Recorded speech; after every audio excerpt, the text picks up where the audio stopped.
Look, I don't know about you, but in my opinion, the Nintendo Switch is well on its way to overcome one of its biggest hurdles, which is shaking that, it's another Nintendo console for kids image after some of the games that we've seen on the console already, and some that have been announced. Come 2019, I think it's going to be very hard to argue that it is a console for little kids. I want to get this out of the way before we even get started, because unlikely as this may sound, the Wii U actually has a small but very dedicated fan base still. So if you speak poorly of the Wii U, people will correct you in the comments. So yes, I am aware that the Wii U saw a decent amount of mature titles. Games like Watch Dogs, Bayonetta 2, Call of Duty Ghosts. Yeah, I know there were a few mature titles on the Wii U, but I think Nintendo is better known for their first-party, family-friendly titles like the Marios, the Zeldas, the Pokemon, even though Pokemon is not technically a first, you know what I mean. So yes, for a very long time, for several generations, when you thought Nintendo, you thought that's a console for the whole family that the younger kids can enjoy. If you want violence and you want the shooters and you want things like that, even though some of those violent games, some of those shooters have come out on Nintendo consoles, they were definitely not the console to play those games. They're not the consoles for you to have those experiences. They weren't the best for that. You go for, if you want violence, if you want the shooters, you go with the other platforms. This is just, you get a Nintendo console for the first party titles, which tend to be a little on the childish side. And that's okay. I don't think anybody can take offense to this, because this is the image that Nintendo crafted for themselves. In fact, a lot of this focusing on kids and family friendliness has been baked into the systems themselves for a long time. Like, take the DS, for instance. The friend code is what Nintendo implemented on the Nintendo DS and has carried on with a lot of their systems. The Wii U being the notable exception, because you use Nintendo Network IDs for that and not the friend codes.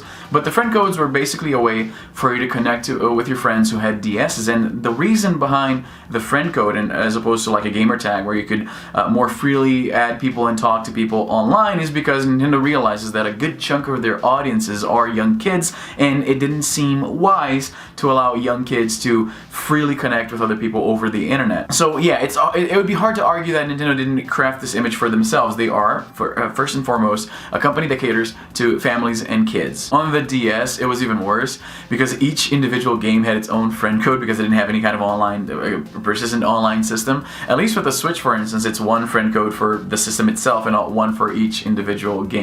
It's hard to think that we actually played online on the DS back then, because the obstacles were many. But I did play quite a bit of Pokemon Diamond and Advance Wars Dual Strike on my Nintendo DS way back in the day. But anyway, going in with the Nintendo Switch, everybody knew, and I'm sure Nintendo themselves knew. I'm eating him.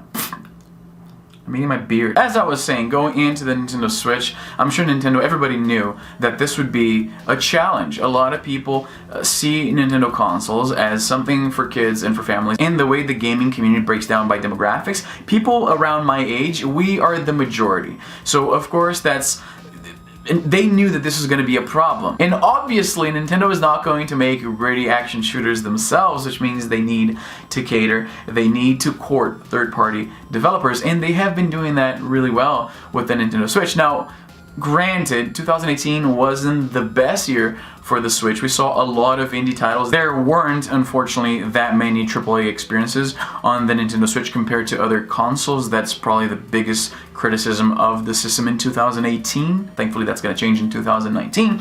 But they did manage to change that image, to flip that idea that all you're going to see on the Nintendo Switch are kid-friendly titles. So far, we've already had Wolfenstein 2, Doom, Resident Evil Revelations, LA Noire. Next year, we're getting Doom Eternal. All of these games, they're not really for kids. They're pretty gory. They're very violent. In fact, I bought Doom when it first came out on the Switch, and we've all known that Doom is like a staple, a go-to when it comes to video game violence, but I haven't touched it in a while on the Switch, and I picked it up the other day, and I was reminded of how gory, how violent that, like, outrageously violent that game is. And to think that we have a game like that on a Nintendo platform, and yes, I know that the original Doom was out on the Super Nintendo, but it wasn't like this. This is pretty outrageously violent. On top of Doom Eternal next year, we're also getting Mortal Kombat 11, which was debuted a couple of days ago at the Game Awards, and I was so thrilled to see that it's also coming out for the Switch after they had the little video presentation, which, side note, worst choice of music ever. Ever! They had Immortal by 21 Savage playing over a pre-rendered fight scene to announce the game, and I know what they were going for. They're trying to recapture the same. They did something similar for Mortal Kombat 10, except in that video they played Can't Be Stopped by Wiz Khalifa, which in my opinion, better rapper, and that song fit the tone of the video for Mortal Kombat 10 way better than Immortal fits the tone. And maybe this is just me. Actually, definitely it's not just me, because in the comment section everybody's complaining and everybody sees that they're trying to go for what they did for Mortal Kombat 10. It just didn't work so well. Maybe people just like Wiz Khalifa better than 21 Savage. And besides, Wiz Khalifa, I think, has a better gaming clout. In case you didn't know, I bet a lot of people didn't know this. Even if you don't like rap music, you will be able to appreciate this. Wiz Khalifa's Never Been is basically set to the tune of a pitched down version of Scala's theme from Chrono Trigger. I'm going to leave the link down in the description for you to check it out. Again, even if you don't like rap music, I know you'll be able to appreciate this. People in the comment section of that video definitely do. I mean, sure, some people complain, but I think it's a dope track. Anyway, Mortal Kombat 11 and all the violence and goriness that goes with it is going to come out on the Nintendo Switch. Again, they didn't show much at the Game Awards. There's going to be a community event in January where they're going to show us more stuff, hopefully some gameplay. And yes, obviously, we expect this version of Mortal Kombat, the one on the Switch, to not look as great as the one that's going to come out on the Xbox One or the PlayStation 4, but still, like with every other game that comes out for the Switch, it's portable Mortal Kombat 11. And this is kind of fitting because the last time a Mortal Kombat title came out on the Nintendo console, it was also on a portable. It was the ultimate Mortal Kombat port for the Nintendo DS, which was a pretty competent port. I played a lot of that one. So that was over 10 years ago. That was back in 2007. So next year we're getting Mortal Kombat again on a Nintendo platform, again on a portable. I'm so excited for this. I've mentioned this before on the channel. Maybe I didn't actually, now that I think about it. But I'm a massive Mortal Kombat fan. That was my fighting game growing up. I'll take anyone on Mortal Kombat 3 online. It's too bad that there isn't an easy way to play with my subscribers. Maybe we'll try to work something out on Discord.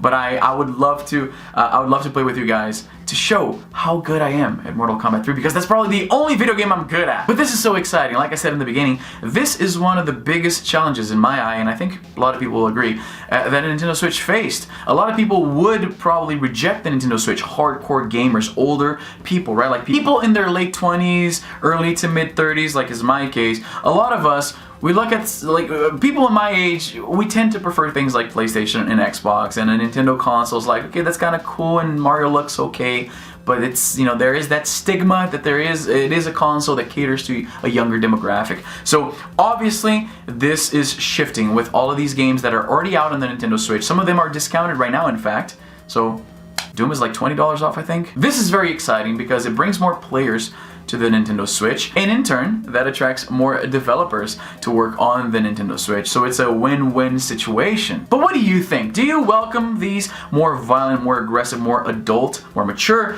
titles on the Nintendo Switch? Do you think this is in my opinion at least, maybe you agree with me, this is the right move for Nintendo? Or do you think that these games are a little out of place on a Nintendo console, a company that for so long has worked to maintain a family-friendly attitude and image? I think you'll agree with me, but I want to hear from the people who disagree. I always want to hear from the people who disagree. Maybe there's something I didn't see about this whole thing. But that's how I feel about this. Let me know what you think in the comments down below. As always, make sure to like and subscribe to the channel. Hit the notification bell, because that's what we have to ask now. YouTube is always changing what we have to ask you guys. So right now, is it clicking on the bell. Please click on the bell. We have a Discord server down there as well. Follow me on social media. I try to be very active over there, both Twitter and Instagram. I'm always thrilled to talk to you guys. Oh, hey, I almost forgot. 99 Vidas, my indie game based on my Brazilian gaming podcast of the same name, is now available on the Switch, which is my favorite way to play the game. 99 Vidas, which by the way means 99 lives in Portuguese, is a 16-bit inspired street brawler in the style of classics like Captain Commando or Streets of Rage. There are tons of unlockable characters, bonus levels, challenging boss fights, there's an online mode. We put a lot of thought and work into 99 Vidas, and I think you will find that it shows. I did my own voice acting and everything. I mean, obviously I'm biased, but the soundtrack on this thing alone is worth the price of admission in my opinion. Just like every other Switch fan out there, we hate the so-called Switch tax, where indie games land on the eShop with a higher price point than their Steam versions. So 99 Vidas Vitas is actually cheaper on the Switch than on Steam right now, only $10. And hey, don't just take my word for it. There's a demo for you to try it free. So go to the eShop right now and download 99 Vitas. And that's all the time I have for today. I'm Izzy and I'm done.